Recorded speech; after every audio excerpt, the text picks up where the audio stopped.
It's time for Pod of the Dead.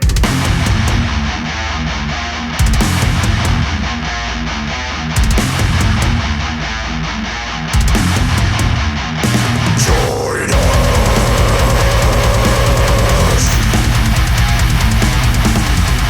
The Internet Horror Film Club that nobody asked for. I am your host, Nicholas, and as always, I am joined with... Oh my fucking god! This is hard! Hello, and welcome to Pod of the Dead, the Internet Horror Film Club that nobody asked for. I am your host, Nicholas, and as always, I am joined with the final girl, Natasha. Hi! We did it! We made it through the intro! We've only done it 70 times. Today, we are going to talk about Hell House LLC, which is a 2015 American found footage supernatural horror film written and directed by Stephen Canetti and produced by Joe Bindelli. It's the first installment of the Hell House LLC franchise, which is set as a documentary which follows a group of Halloween haunted house creators as they prepare for their 2009 opening of their popular Hell House attraction. A tragedy strikes on opening night when an unknown malfunction causes the death of 15 tourgoers and staff. The film reveals the lead up to the tragedy and what really went wrong that night. Do you find yourself going, man, I wish I had more Pod of the Dead? Well, you're in luck. We have a Patreon. If you go to patreon.com/podofthedead666, you can find us there and get the full videos of our episodes with added content such as serious pasta for serious people. So again, that is patreon.com/podofthedead666.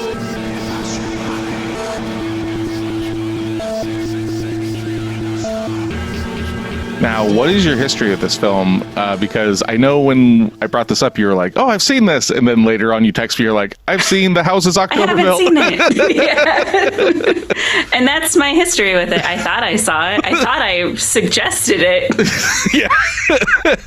Wrong movie. Wrong movie. So this is your first time seeing it? Yeah. Yep. Oh, okay. Right on. This is like a Halloween staple for me because it literally is just like I can't think of many films that are more just like, this is the Halloween season. It's about a haunt getting built and the spookums that happens following. So I have seen this quite a few times year after year. I'm not sure the first time I saw it, but it's funny that you confused it with The Houses October Built because I saw both those films probably like in the same Halloween season when I did see it, because it was just like, basically, if you like this, check this out. And I can't remember which I saw first, but this is definitely the one that I come back to. But that's just me. And mine is the opposite. Really? Yeah. I've seen it a couple of times, and I've seen, because there's I think 3 Houses October Built, and I know I've seen at least 2 of them, and I love them and want to watch them again, which is why I thought that's what I suggested to you. Yeah, this is so far there are 4 films in this franchise. There's like the core trilogy, so 1, 2, and 3, and then they did like an Origins film that came out last year that is basically, it's not about the haunt, it's about the stuff that happens during the mishap, as you call it, all the backstory of what's happened in this town and things that okay. Like just the stuff that they allude to in that little documentary section of it. Correct. Yeah, there's a lot in this film that like you leave it and you're like, there's something I'm missing, which they go into more in other parts. And the writer-director Stephen Cognetti has said that this is and I didn't realize this going into just this episode, right? But like the way that he wrote it out is that the trilogy is like one long movie set in three acts, and each movie is a separate act. But as a standalone film, it works, but there's still a lot of questions that get answered in the following films. But also, if you are interested in watching the Origins film, you don't have to watch 2 and 3. Like, you watch the Origins one and it gives you what you want, and it's actually really good. Cool. So this was already built. The first one was written as there would be extras. So like, it's not meant to be a standalone film. He was hoping it would, like, as long as it did well. He had the ideas of doing the next 2. But if not, he had it tied up that it's like, oh, here's one movie, with the hopes that he could fill out the rest of this. And cool. So this was what do you think the budget of this film is? Very low. Yes. I'm gonna say definitely not $1 million. 350,000. This was made for $25,000. Whoa. So how they pulled that off and stuff is the haunted attraction in this film is a real haunted attraction. There's like they basically, the set designer of it was the lady that ran her name's Angie Moyer, and she runs a haunted attraction in Pennsylvania every year. This is actually shot in Pennsylvania. They pretend that it's in New York and everything. Yeah. But so basically they found the haunted attraction called The Haunting at the Waldorf Hotel in Talmazing, Pennsylvania. And she ended up serving as the film set designer, and the script had to be changed a little bit because it wasn't like the haunted attraction they had in the script, so they just made it kind of work. But like that's fucking clever. Yeah, it's super. Like it's super. Like they got so much out of this $25,000 budget. Right, they got their entire set and storyline. Yeah, like you just write around that place. Yeah, it's really cool. So. This didn't get like a theatrical release. Its first public screening was at the Telluride Horror Show in October of 2015. The film would also screen at the Fear Fete Film Festival the same week, where it won the Best Paranormal Film Award. The worldwide distribution rights for Hell House LLC were acquired by Terror Films, with a North American VOD release of November 1st of 2016. So like it was hitting the little bit of a circuit thing, got some groundswell, and then it ended up getting a VOD release 2016, and then Shudder has basically acquired all the rights of it, and they're the ones that are responsible for like the Origins film, and they're working on another film for next year. And it's kind of like it's got a huge, I don't want to say huge, a dedicated cult following. I'll put it that way. Like, so because so you say Shudder's responsible for it. Is that as in Shudder is now the producer of the Origins one and those moving forward? Okay. Yes. It's still got the same writer director through all of them, and cool. if you look at his IMDb, that's basically all he's done, other than some short films before. It is literally, he just writes and directs the Hell House movies. That is his thing. It's kind of like the dude that did Chucky. Like he just writes the Chucky films. That's all he fucking does. He's done it for years. Yeah, and I have a lot of respect for that, because that really shows that there's like a lot of love and passion to it, whether the viewer picks up on that or not. This is a work of love, like, and it's cool. Like you don't get that a lot, especially with like a low budget film. Like if it doesn't break in the bucks, like a Paranormal Activity, let's say, right? It's not going, like this got bought out, and there's like, oh, it must have made some money or whatever. He's like, all right, cool. Can I make another? I got all this other stuff, guys. And they're like, sure, here's another 25 grand or whatever. He's like, all right, yeah, we're just going to keep doing this. I got all this stuff in my head, and I can really relate to that. Like, side tangent, like being a dungeon master for years and stuff like that, being like, oh guys, who wants to sit around? I got this, I got all this lore, and you never get to use it. Like people, they're just like, I want to have sex with the goblin, and you're like, I didn't write that, but okay, that's what we're doing instead of this entire story. But yeah, man. And that's gratifying. Like it's 25 grand for a production company, so like it's not like they're gonna lose a ton. If they lose anything, it's 25 grand, which is like a drop in the bucket for some of these bigger production companies, I would imagine. And it's one of those things. Well, I imagine the later films have a higher production budget and stuff, considering like it made money, so let's give them more and see what it can do. But why would you need to? It lends to the quality of the found footage feel of it. You don't want it to be overproduced, because then it feels like a movie trying to be found footage. 100%, but I'm talking about just like getting higher quality actors or higher quality, things like that, which I don't have that's the big thing about this, is the acting in this fucking movie is real. You don't like it? I don't like it. Oh, I love it. For being a found footage thing, I feel like there are a lot of scenes where it just feels like hanging out like in the bar where they're drinking, and it just feels very real. Like, what is it about the acting that you're not a big... There's some writing. I really liked the women in it, but the guys were just... Oh, Paul is super, like, rapey. Like... Yeah, Paul. Well, yeah, Adam, is that his name? He's and a lot of it has to do with the writing. The girl's boyfriend, the like head guy, Alex. He was just like overly pompous, so that was annoying. And then like the director component, or not the director, the documentary bits of it, like the guy with the mustache. Come on, the historian of the town. Yeah, he was way overacting. Well, see, the thing is that kind of reminds me of just like Ancient Aliens and stuff like that. It's just like this paranormal thing. It's like him and the photographer, and no spoilers, or anything, but just like their portrayal is just like, and I don't know what happened, because it's supposed to be a documentary, you know, and then you're getting the video of what's going on during it. So like, to me, it feels very much like kicking on the Discovery Channel or the History Channel or whatever, and it's like, what happened inside this hotel? So like the overness of those people, like, it makes sense. It's just like, all right, yeah, so I had to do this thing, and oh my god, I couldn't even deal with this. Oh my god, no one actually knows. It's just like, it's Ghost Hunters or whatever. Like, it just has that feel to it.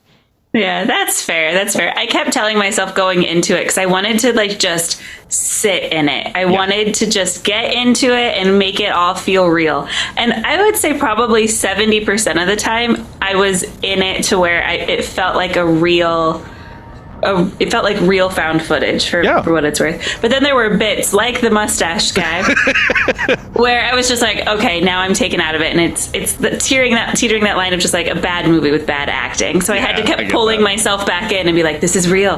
Well, and it's probably that the idea of it being the documentary interspersed throughout it is, for you, definitely the thing that kept pulling you out, and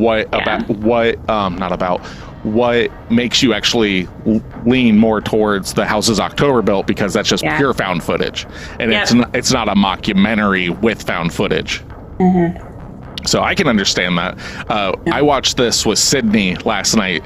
I basically had to drag her in and stuff, because she's like, we're not going to watch this in the dark, and I was like, we were 100% watching this in the dark, and she's like on her phone, like looking up and just like everything, and she's like, it wasn't scary, but it was extremely tense the whole film. I was like, yeah, it's creepy and it's tense. I would never say, I mean, I can understand how this is scary to people, but for me it's not. But the tension that they build in this film, because you're seeing this stuff, you know what's going on in this movie, and just the paranoia between the group and stuff, and you're just like, what's fucking happening? What is going on here? And I think it's really effective in that.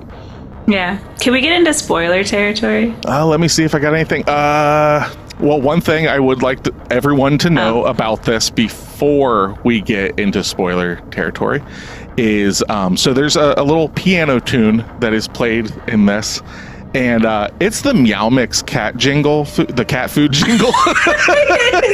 Meow, meow, meow, meow. Dude. Really? Yeah, it straight up is. Oh my god. This is such a DIY movie, which makes me love it so much more. Oh, yeah. So, wow. So 2015, real quick. We have other stuff to get into. Yeah, I know. I want to get into spoiler territory too. So let's get through this, and then we can really get into it. So 2015 for horror films, the box office top 10 is The Gallows, The Lazarus Effect, Sinister 2, Crimson Peak, which we have covered on this podcast. Yep. Unfriended, Krampus, which we have covered on this podcast. Yep, I like that one. The Poltergeist remake, which I didn't even know fucking existed. I had to look it up. It stars Sam Rockwell. Oh, okay. It also has a very low rating on IMDb, but that's never stopped me before. Yeah, that's true. Insidious Chapter 3, which I think is the best Insidious. Then M. Night Shyamalan's movie The Visit, and the highest grossing horror film, of 2015 was fucking Goosebumps. Which is a good movie. It's a very good for kids. Like, it's a good Halloween movie. Jack Black is R.L. Stine, kind of. I like Jack Black, but I grew up with Goosebumps, and just having him like, I don't know.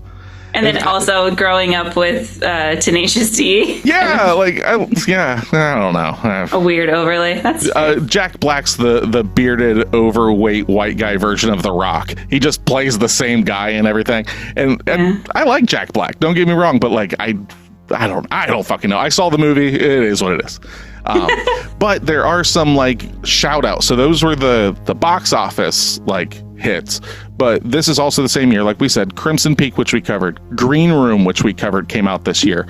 The Black Coat's Daughter, which we covered, came out this year. Oh. We Are Still Here, which is an awesome ghost film. Baskin, which is a Turkish horror film that like freaked me the fuck out. I just watched it last year. And then The Devil's Candy came out this year, which is an awesome like another haunted house, haunted possession kind of film, but it's got a neat like heavy metal twist on it. It's just really cool. But yeah, it has like 2015, when you get under it, there are some good stuff, but when it comes to like the big budgeted stuff, like when you're seeing that Goosebumps is, or even The Visit is like the big things, you're talking your top 5 horror films for the year were all PG-13 or less. So really? Okay. Yeah, so you're not like number 6, Unfriended, was the highest grossing R-rated horror film, and it only made like a little over $30 million. So it was. I didn't realize The Visit was PG-13. Most of M. Night Shyamalan's horror films are PG-13. Whoa. I can't think of one. Pretty creepy. I can't think of any of his movies off the top of my head that are R. Like, I went and saw Trap this year, and I think that was PG-13. I'm pretty sure The Sixth Sense is PG-13. Like, hell, I think Split is PG-13. Because if you really think about it, it's just creepy. It's not like they're overly gory. It's not like they're like, fuck this, fuck that. You know, that's true. So it's more atmosphere and just creep and uncomfortable feelings. Yep. All right. So that's horror for 2015. But if we look at what was going on in movies in general. Yes, please. All right, I'm going to start with 11 because it is important to give like the kind of testing the waters of explaining like this is the time we're in. 50 Shades of Grey. So like that gives you kind of like a here. Remember when everyone was watching that? The Martian, what a time! The Martian, The Hunger Games: Mockingjay Part 2, Mission Impossible: Rogue Nation, the first Inside Out movie. Spectre, which I believe is a 007 film. Minions, Avengers: Age of Ultron, and like from 4 up. So Avengers: Age of Ultron, it's just, you know, this Avengers: Age of Ultron, Fast and Furious 7, Jurassic World, and Star Wars: The Force Awakens. Like, it's just, there we go. I get so sick of seeing like it's always just that shit at the top, which whatever, it's popcorn films and stuff, but like it's just like every time like you go through this era, it's just like, and Disney is just at the top. Disney in a multiple different forms. Yep. So it is what it is. Not for me, but it's obviously for others. But all right, we'll get into spoiler territory. I'm going to throw up the spoiler warning. Hello, welcome to Pod of the Dead. If this is your first time listening to us, welcome. It is the spooky season. So this is actually our first film for the Halloween season. If this is your first time listening to us, what we do is at the end of every episode, we give out homework so you can hopefully watch the film. And when the next episode comes out, you're already ready to get through it. You know, have your own hot takes on it, see how you agree with us, how you don't agree with us. Maybe you learn some things about the film. We're right, we're wrong, whatever. It doesn't matter.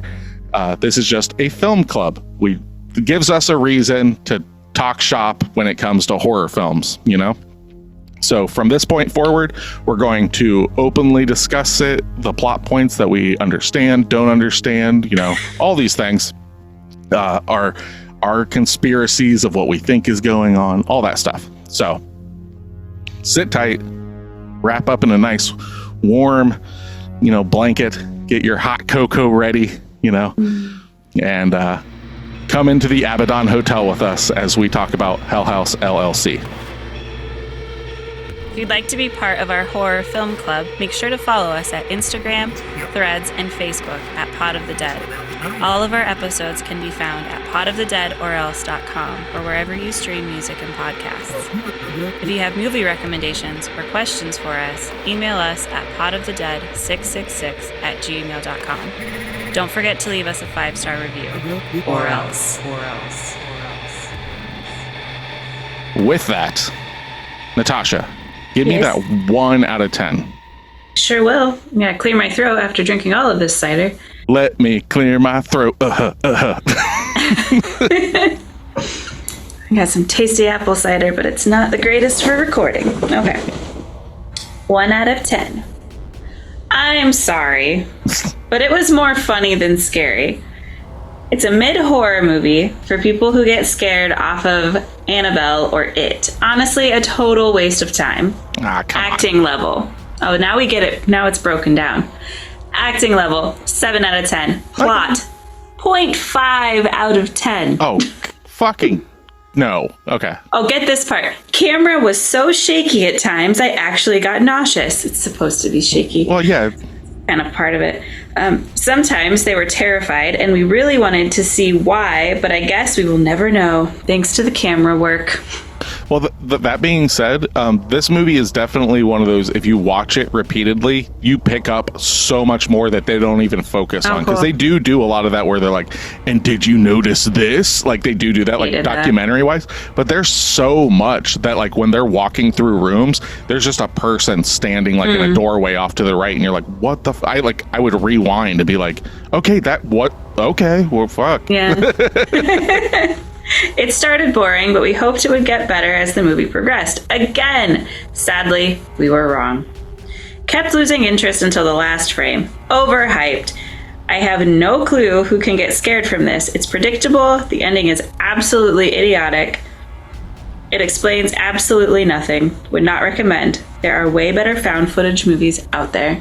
Okay. I can agree with the not really knowing what was going on. True.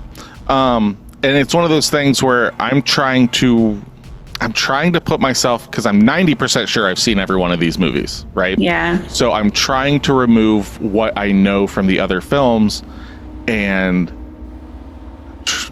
there is stuff that, like, you find out more in the later films, right? But just with the information that you actually gather from this film, I think you don't get everything, but I think you get the story beats of, like, what is going on at surface level. I don't think very surface level. Correct. Like, it's haunted, and like in the 911 call and stuff, you hear them saying they're in the walls and stuff like that. So, like, I missed that part. Okay, very early in the film, like when they're doing all that stuff, there's a 911 call, and she's like, "There's all the send police, blah blah blah." It's like, what's going on? It's like they're there, and then it's static, and then it says in the walls. Like, they're in the walls. So if you also, and this is, like I said, through repeat viewing and stuff, picking up, I can understand not seeing that, but there's a lot of times where you see like handprints on the walls, not the blood and stuff, but you see handprints on the walls. You see like face shapes in the walls. So like the entities, the demonic ghost-like entities that are in this place are there. Like, they're in the walls. So I can understand there's a lot more, which I will kind of go into, and I'll throw an extra spoiler warning within this spoiler warning when I get there, that kind of explains a little bit more to kind of tighten it up for you. I'm not going to tell you everything about the other films, but it will tighten it up a bit, like where you're like, well, I don't understand why this. Well, it's because of X, Y, and Z. So okay. But I 100% would never fault somebody for being like, I don't know what happened. But it's also a hard sell to be like, well, then just watch the other films. It's like, I've already spent an hour and a half, because I'm that guy that's like, whatever.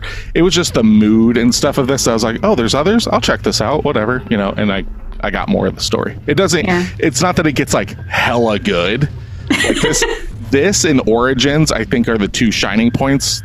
Part 2 and Part 3 are whatever, but they do fill out more of the lore. So 1 becomes even better. I guess is the way for me to put it. So it's a matter of watching them for curiosity, not necessarily watching them for entertainment. Like, they're good. Keep watching them because they're so good. They're still entertaining. Like, if you're just looking for a creepy found footage film, like, understand that the first one is, like, possibly the best one. I actually think Origins is the best one, and I just saw it last year, and I'm looking forward to watching that again because that one, like, legit creeped me the fuck out. But yeah. So, all right. I think give me that 10 out of 10. I gotta give your ass a 10 out of 10. All right. Let me find it. Oh, fuck. Where is it? Just set it up. Okay. 10 out of 10. Low budget, done really well. I agree with that. 25 grand. I mean, goddamn. Yeah. Low budget found footage, handheld camera horror can on most occasions spell disaster, which I agree. Like, I think I'm sorry. Do you want me to just read this, or do you want me to pop in and out? Because I tend to do pop in and out. We pop in and out. Yeah. Okay. So, like, I agree with that because there's so many found footage films that are complete dog shit. And this one stands in that grouping. Like, I'm not trying to show my hand or anything, but if I were to think of like my 5 favorite found footage horror films, this one definitely is in that running for me. Yeah. See here, spells disaster. This one doesn't. A group of friends with a history of making haunted attractions get the key to an abandoned Abaddon hotel. The goal is to make it creepy and make some money. It turns out the hotel has a past and is already creepy enough, and the scares start before opening night. The film does it simple and well, great tension, good jumps, and no reliance and gore to get attention. A must-watch for any horror fan. So I agree. Like, there's very light blood in this, and like, even then it's technically off screen until it's not, like, you know, somebody slitting their own throat, which you know is going to happen, but you don't understand how it happens, and all, you don't know when or who or any of that. I liked that component of it. Yeah. And I think I don't want to say subtle foreshadowing, because it's not subtle, but like when they go up into like the attic the first time, you see the chains hanging up and they're like, oh, that's creepy, and ultimately Alex ends up getting hung or hanging himself. You're not really sure exactly how it all happens. And like the hooded figures keep showing up from here and there. So what is going on in this film? Okay. Yes. The big question. Yes. Spoiler warning for the next, I'm going to say 5 minutes. Okay. If you want to go on and watch the other films, just skip ahead a little bit. But if you don't care to, and you just kind of want to know what's going on, here it is. So, the Abaddon Hotel was owned by this Tully character, right? And Alex, you don't understand this, but there's a scene where, who is it? Tony and Andrew are sitting out like in a field after a big explosion, and he kind of tells them a secret, but you don't know what the secret is, and all you know is that he's just going like, he fucked us. So what it is Alex is completely overextended and has no fucking money now, so he can't pay them unless they go through with this. So they're so fucking in the weeds, and that's why he's like, fuck, I can't leave, because if I leave, I've got no fucking money. He's fucked us in that sense. So this Tully guy is the guy that's behind the satanic stuff, right? All this like there literally, the Abaddon Hotel is a portal to hell in the basement. That's what that is. And the Tully guy that I'm talking about is supposedly dead. We don't know, but if you go back into like the Origins film and stuff, it also talks about he used to run in this carnival and stuff, and he dressed as a clown wearing that mask. So that's the embodiment of this person, and he's bringing people into here to send them to hell. It's essentially what the like underlying narrative that you get fleshed out way more in other films, and that's just couple bullet points, you know. So there's a lot more, but like that's the end all be all of it. Is Alex was like, fuck, like telling them we're leaving the city, because this is going to be better. No, they're leaving the city because he doesn't have the fucking money to do it in the city. Gotcha. But he's just lying. That's where, like, you're saying his arrogance is like he's fucking an asshole. It's because he's stressed the fuck out. And everyone's like, come on, man. What? It's like, no, we're going to fucking do this because he's hiding that financial failure from everybody. Okay. Spoiler within a spoiler. Over. Yeah, I do remember them mentioning the Tully thing. And I mean, the one part that got me at the very beginning of the movie, I know it's a found footage and I know you have to set the story, but when they were just like walking around the hotel for the first time and they wander into the basement and nobody's concerned about the pentagram on the wall. Well, they pointed out. They pointed out, but nobody's like, they're like, oh, this is going to be great for the haunt. But no one's like, I think that's creepy. Well, no, I think Paul... Was it Paul and what's her name? Sarah? Is that her name? Yeah, Sarah. They're like, do this because there's like the Bibles on the floor and everything. And Andrew and Alex, which are like basically the quote unquote brains of the operation or whatever. It's Alex's company, and then Andrew's the one that's just like always like whatever Alex says we're gonna do, right? Tony's the guy that does the camera work. Paul's the like the pervy guy.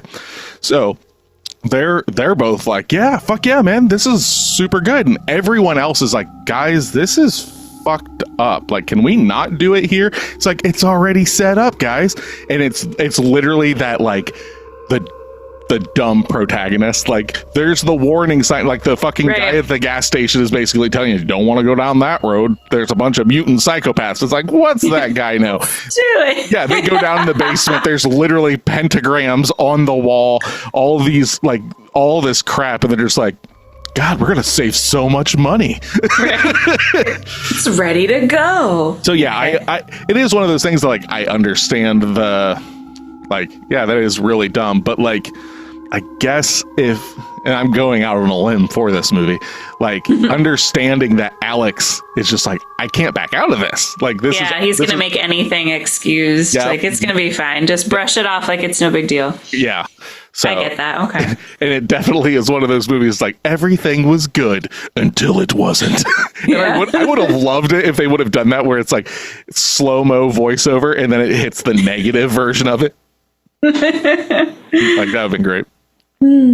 But I think they do a really good job of, granted, this is a haunted attraction, right? Like in real life, this is a haunted attraction and then they take it over and everything. I think they do a really cool job of kind of getting the nuts and bolts of like, all right, we're going to get some actors in here. This is what we're going to do. Going to set up cameras everywhere. This is us behind the scenes. I really like that. That's where like you kind of get sucked into it. Like you get, I don't want to say connected to the characters because there's barely like character arcs. It's literally like, here's our group of hapless travelers. Let's plop them in this situation and then shit goes sideways. The twists, though, in this movie, I think are fucking phenomenal. Because I've seen this movie multiple times, and I still kind of forget how it ends. Okay. So, like, the whole Sarah twist in this, that she's actually basically, like, dead, a ghost kind of thing, and brings the... Wait, what? Okay. Okay. So you didn't know this. Okay. So no, I liked when she was standing up against the wall. Like I knew something happened to her, but for her to be dead, I definitely didn't catch on to that. Okay. So when she's standing at the wall, did you notice that she's speaking backwards? Yes. Okay. What she's saying at that very point, because I knew that like she's speaking backwards, and when doing research, I found out what she's saying at that point is, I believe it's when I got to the door, the police were here. So that's literally like the end of her actual story. Because what happens is while she's escaping, she comes into contact with Paul, who is like already been taken over or whatever. Yeah. Because, and we'll go back to it, something in the middle of the night gets him. Yeah. He then kills her. You see him smash her. She falls down to the ground. Oh, you're right. And then and then something pulls her away. It's basically pulling her into this portal to hell. He kills himself.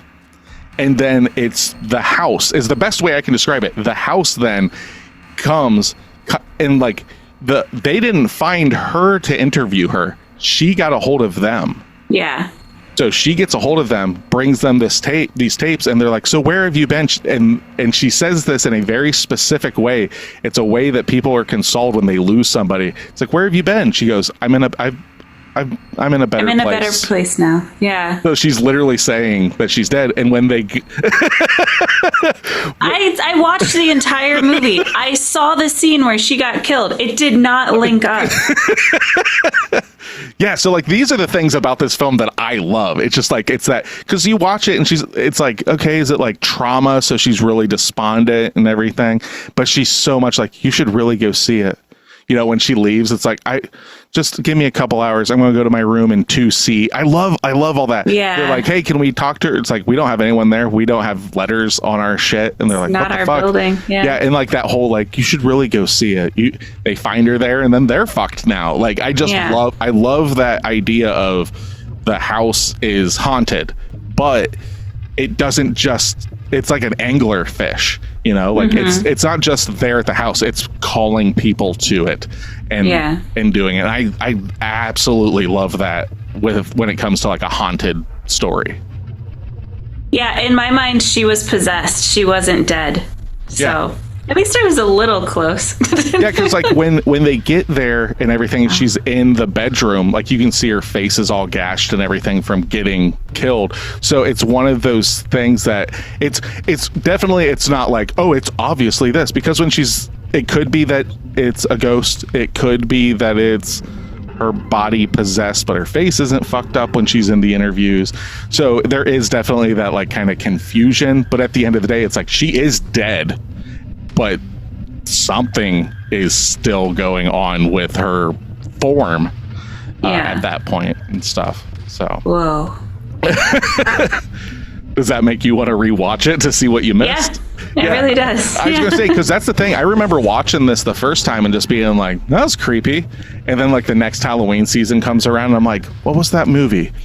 It was Hell House. That was the one that was about making the haunted attraction. I'm going to watch that again.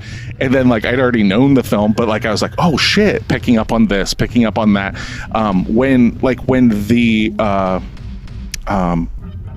documentary people go to check out the house before they find Sarah upstairs and stuff, they're walking through and they're like, oh, we can't go this way, you know, blah, blah, blah. When they're doing that, they don't do the thing where it like zooms in, because it's no longer like part of the documentary getting built. It's just them in there.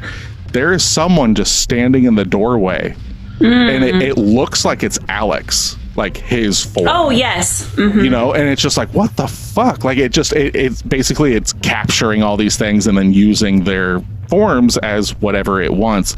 And like I love that so much. The strobe light scene, where he gets locked in there and he can't get out, and there's just like, how many people are in here? It's like 3, and there's like between strobes there's just another one, and it's getting a little closer and stuff like that. So effective. Like, and I'm not a jump scare person or anything like that, but like the tension that fucking builds, where you're just like, you are not alone, you are not safe. I think, and you don't have all of your senses to be able to make yourself safe. Yeah. Like the strobe light really conveyed that, where it's like you're so disoriented already, so you don't even know if what you're seeing is actually what you're seeing, but it's enough to terrify you, and you're stuck. That's like my worst nightmare. Oh, absolutely. And when he jumps out of there and is running, gets out and like throws up, that wasn't on purpose. He wasn't like, he actually threw up because like, I don't know, like it didn't really go into details, but it's like, it could have been that he just like overexerted himself, like acting to like really get himself hyped, but then like got sick from it or what. But like, I can understand, like, you're bang, bang. He's like, get the fuck out. And he just fucking barrels out of there, jumps over the bar, runs down a hallway and just throws up. It's like, Jesus Christ. Like, it's very effective. Like, that's why like Paul, even though he's like, I'm a fuck somebody, like that kind of attitude, his acting in this movie though is fucking great, because he's the one that you're with most of the time, where, you know, the first time you see the tally clown at the top of the staircase looks down, comes back and its head's turned looking at him. Horrifying.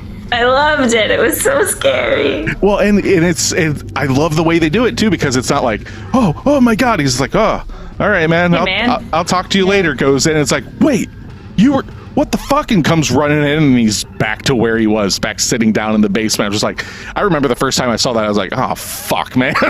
Yeah, those were my favorite parts of the movie, because it's not a jump scare. It's not scary. It's not like, scary, but exactly. It's just so incredibly unsettling. Yes. Where I just sat there and was like in my skin, like just crawling. And at that point, Drew and I were sitting on like opposite sides of the couch, and I very quickly was like, I don't want to be by myself anymore. Yeah, because I told you. I need to sit next to someone. I told you, like, going into this, I was like, watch this at night with the lights off because it works so much better. Like, watching this in the daytime, it's going to probably suck. But, like, just getting it so, like, the only thing that's there is the glow of the TV light. And then that scene specifically, that one where he turns his head, and they're like, it's a mannequin, it can't fucking turn its head, like there's nothing. And then when they're like, I think I heard something downstairs, Paul goes and looks, and it's fucking standing at the bottom of the staircase. Fucking kill me. No goddamn way. Granted, day one, I'm not fucking staying in an abandoned hotel. Second, it's an abandoned hotel that, like, we're setting up as a horror attraction. I'm gonna walk around a corner and scare the shit out of myself anyway. Third, now we've got something fucking just hunting me down while I'm sleeping, basically. Fuck that. Fuck that all the way to hell. Man, I panicked walking through streamers at work the other day. Like, this is next level.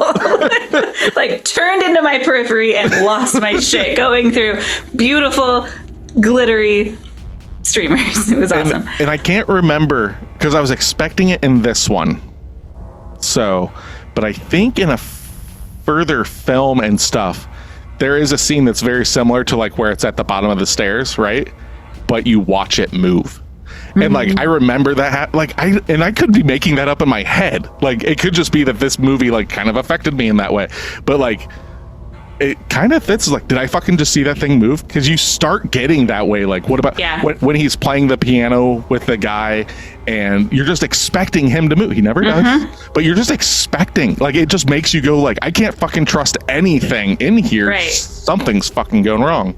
And in that scene about the stairs, I had that same thought of, like, really honing in on where he is in relation to the staircase, because I too thought he was walking up the steps very slowly. I'm glad though that they didn't have, I'm glad that the way that it was done was in stills as opposed to watching them walk. I think it's so much more effective in, like, the creepy, unsettling factor when it is you turn away, you turn back, and it's moved, but you don't see it move. It's literally the weeping angels from Doctor Who. You can't look away, because as you look away and come back, they're closer. And that is, it's the booze from Super Mario.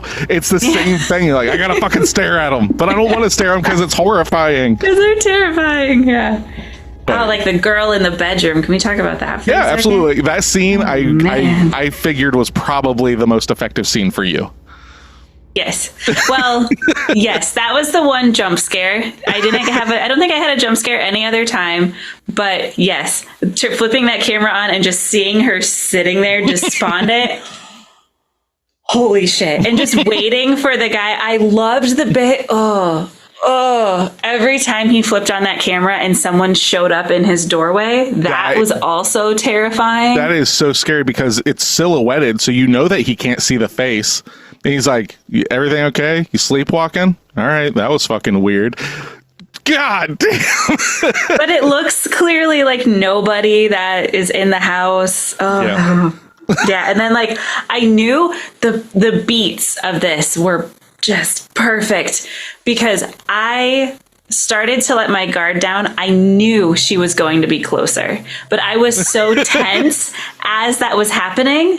I let myself just, like, sit in it and not wait for it. And as soon as that happened, fucker lifted his thing and I jumped and screamed, and it was exactly what I wanted it to be. Well, and it's done really well because, like, he sees it, it's like, oh shit, and then it's you start subconsciously mimicking his breathing because it's so heavy. Oh god, oh god, oh god, and you're like, oh shit, I can't help this. Like, it's one of those things. Someone yawns, you yawn. You hear someone mirroring, yeah, and then he starts calming down. So you're like, okay, all right. And then he opens it, and now she's a little closer, and he throws it back down. You're like, fuck, and you think that that's probably about it, and you're still in the scene, and you're like, oh my god, and then he. One more time, not just right fucking there, but it's also not, like, done in a way of, like, it doesn't do that. It's just fucking there, and then covers it again, gets pulled, gone.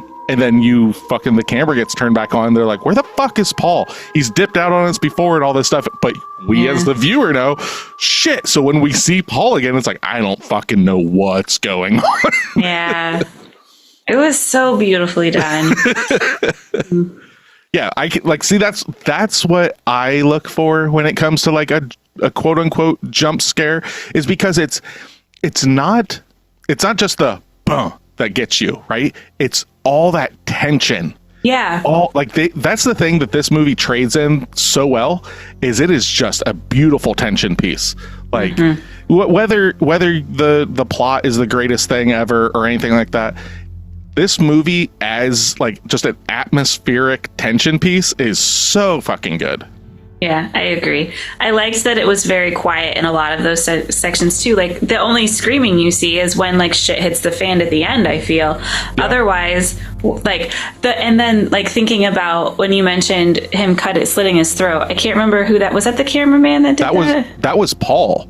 That was Paul. The guy that comes back. He ends up killing Sarah and then cuts his own throat because she's like, oh, thank God, Paul. And he's just very despondent there. Yeah. Lets them take it off and then takes the piece of plate that they keep like, oh, look, this looks like Sarah. Is that what it was? That's what it was. And he cuts his throat with it. Like, I liked how that was done because I didn't know what was going on for about 85% of it. Which I don't think you're supposed to know. Like the camera's on the ground. Everything's kind of out of focus and just oddly like framed. So then when you see him just like plop down and you see that his throat is slit, I thought that was done really well, instead of like panning the camera and you're watching everything happen. I like those bits where you don't know what's happening, but then you get the payoff of it in the background. Sometimes it's overly done, like The Witch. I didn't really know what was going on the majority of the time, and then I just kept having to like play catch up. You're talking about the movie The Witch? Yeah, the movie The Witch. But with the way this was done, they were done in such like pockets that I didn't feel like I needed to be caught up. I got the point of it afterwards. Like, he slit his throat. Okay, this was the lead up to him slitting his throat. I get it. Yeah. And I liked how that was done. Yeah, like the panic that ensues in that last like 15 minutes of the film is so chaotic. Like they're just trying to escape, but like the fucking door's locked or the fucking Tully clown is here, and it just gets to the point where it's like, we gotta get out the fucking attic. Like, where the fuck? And that's where we find out. Well, because I don't agree with that one. It's one of those things of like, we can at least get out onto the roof and get the fuck out of here. Because every other exit that we're trying, they tried to go down through the storm. They go down to the basement to try and go out the storm doors, basically, like, you know, where they would drop stuff off. That's where the fucking cultist kind of shit's at, and they're trying to get up here, and they're trying anywhere. It's just like rats in a fucking sinking ship. They're just like, get the fuck out of here, and I love that. And then they get up there, and Alex is hanging.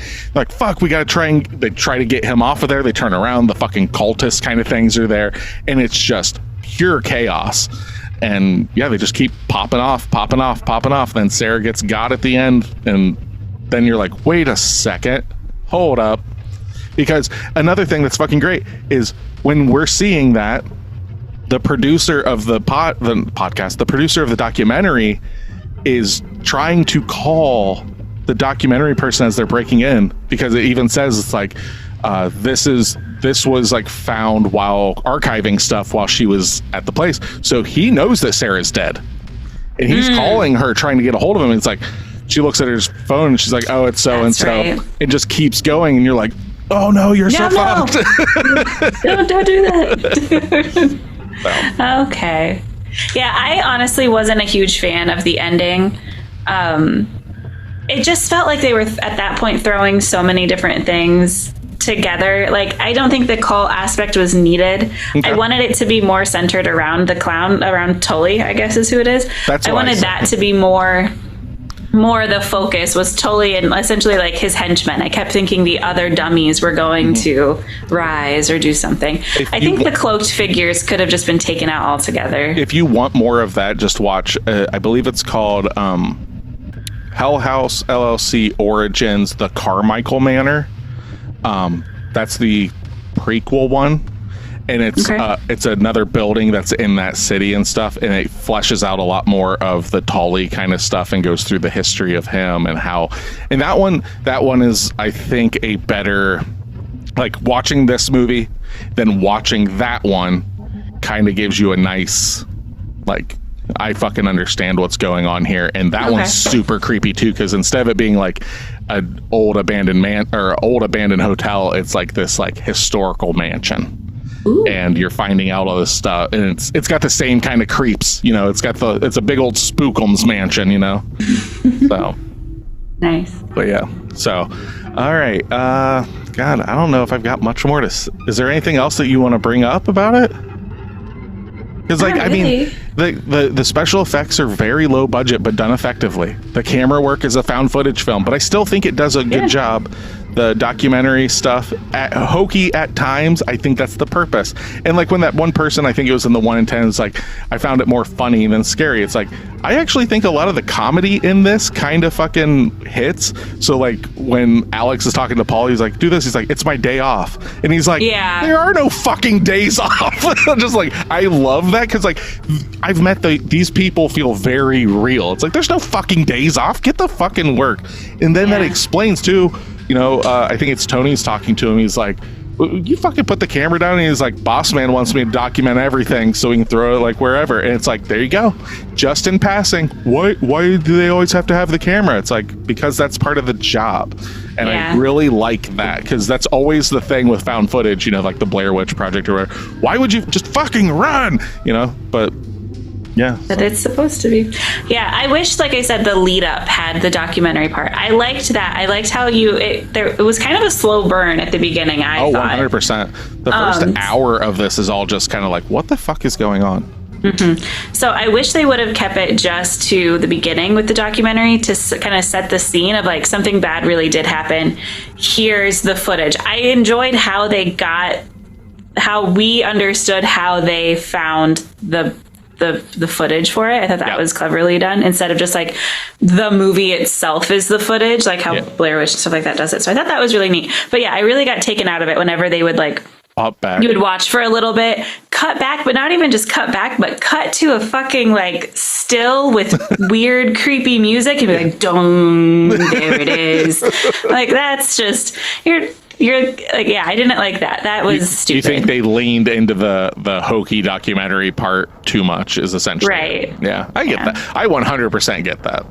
I loved that we got to go through the haunted house, though, because I haven't gone through a haunted house since I was probably Sid's age. Oh, okay. No, college.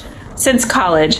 And it's something I don't plan on doing, but it was nice to kind of do it kind of like through these guys. Yeah. So I got that extra like manufactured tension on top of tension from the movie. So I thought that was awesome. Oh yeah, I pay a lot of money to not lose my shit. I'm not gonna pay money to like put my meds like through the ringer, which is ridiculous, because it's like, but you watch horror films and all this stuff. It's like, there's like a degree of separation there.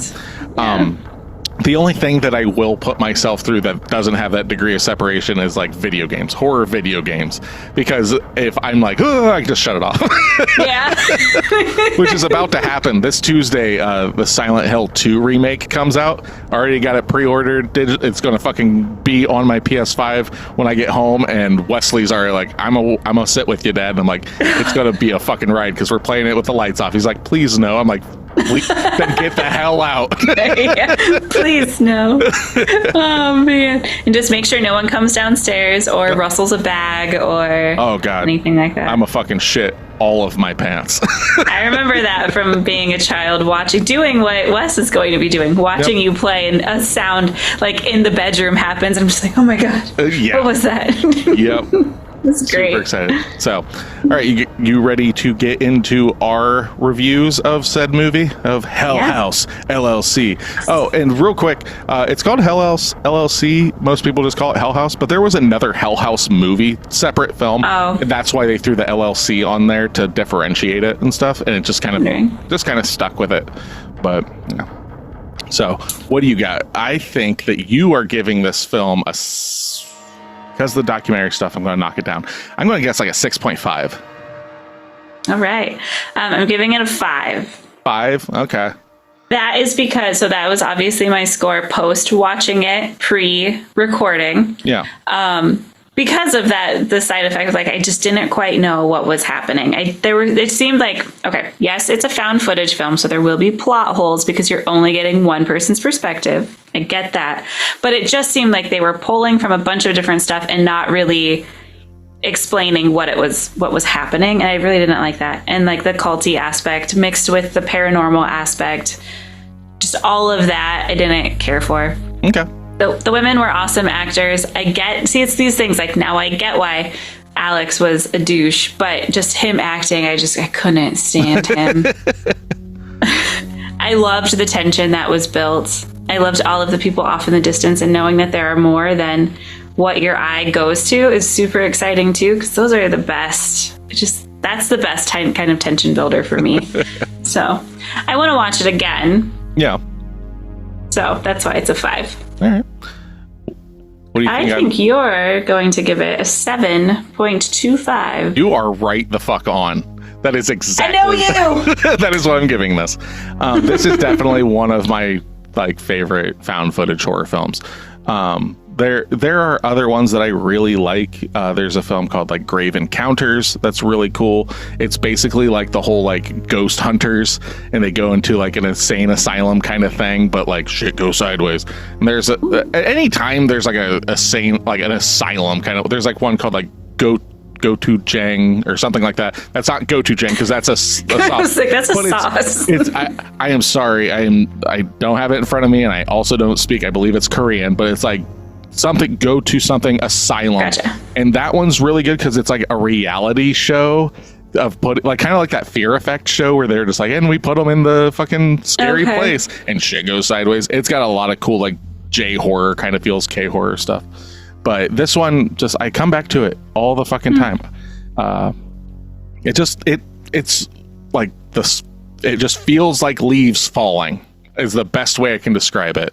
This just has the atmosphere of Halloween for me. And I will probably watch this every year when Halloween comes around just because it's just right. It's just right. Now, I don't want to watch this in the summer, in the daytime, on the back porch. No, it's got to be right. It's got to be kind of chilly out. It's got to fucking, lights off.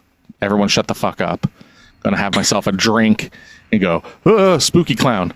Yep. Yeah. And I would say this is probably the creepiest clown of any film in my taste. Right? You got Pennywise. It's okay, whatever. You've got Art the Clown, but it's that fucking Tully clown. There's just, goddamn, you see that in that basement from the get-go. No fucking way. The bloody eye. No. Fucking serious? And that reminds me, I had taken out of the beginning, I thought it was going to take a completely different direction, that the people making Hell House, Alex, Sarah, blah, blah, blah, I thought they were going to be murderers. Oh. And I thought the Tully kind of clown. Interesting. So kind of going the H.H. Holmes route of having a murder house. Mm-hmm. But I also thought that the Tully clown that ended up being his own embodiment, whatever, I thought he was going to be a corpse with a mask on that they had killed, and that they were using their dead bodies as as things in the haunted house. I think you got something wrong there. I think you need to write up a script and shop it around everywhere and see what happens. So I was way off base. So those are our 2 scores. Also, we're going to use IMDb as our third. It's our watermark, right? So kind of our taste against what the internet feels. And Hell House has an IMDb rating of 6.4 is what they're giving it. So you think that it's a little overrated. I think it's a little underrated. IMDb thinks it's rated. Yeah, it's a great way to put it. Wow, this is kind of surprising. That gives Hell House LLC a 46%. Really? 46%? I need to redo my math. Yeah, that I was going to say, sound right. There's no fucking way. I gave it a 7.25. You gave it a 5. They gave it a 6.4. That clearly 62%. that makes way more sense. You're in the education field, are you not? Yeah, but and the funny thing is, I do averages all the time. I missed a number. It's my day off. Yeah, goddamn. So yeah, I think you will more than likely like this. It's one of those things going into it. If you go into a found footage film, you already know like the tropes. Like it's going to be shaky. It's going to be this. We live in a time that like the found footage genre has been widely used for 25 years now. A lot, to definite differing, effects and stuff. But if you it's definitely one of those things. If you like found footage, but you haven't dipped your toe in very much, this is one that I would definitely suggest. Yeah. But all right. Yeah, I agree. If you want a good Halloween feeling movie, check it out. Oh, absolutely. And I suggest that this is definitely one of those films that I suggest to everyone. And sometimes people are like, it's all right. And I always ask, like, do you like found footage? They're like, not really. I'm like, well, that's probably why, Okay. Or if someone's like, oh, I love found footage, I've never seen that. I'm like, check it out. They come back. They're like, that was fucking great. So, mileage may vary. Yeah. After watching this, we went right into Demon House. So last night we had a found footage marathon. Nice. I have not seen Demon House. Is that another? It's good. You said it's another found footage one? Yeah, so that one, I'll give you a quick synopsis. There's a house in Gary, Indiana that Drew actually knows about. Yeah, I'm familiar. I didn't know it was based on that.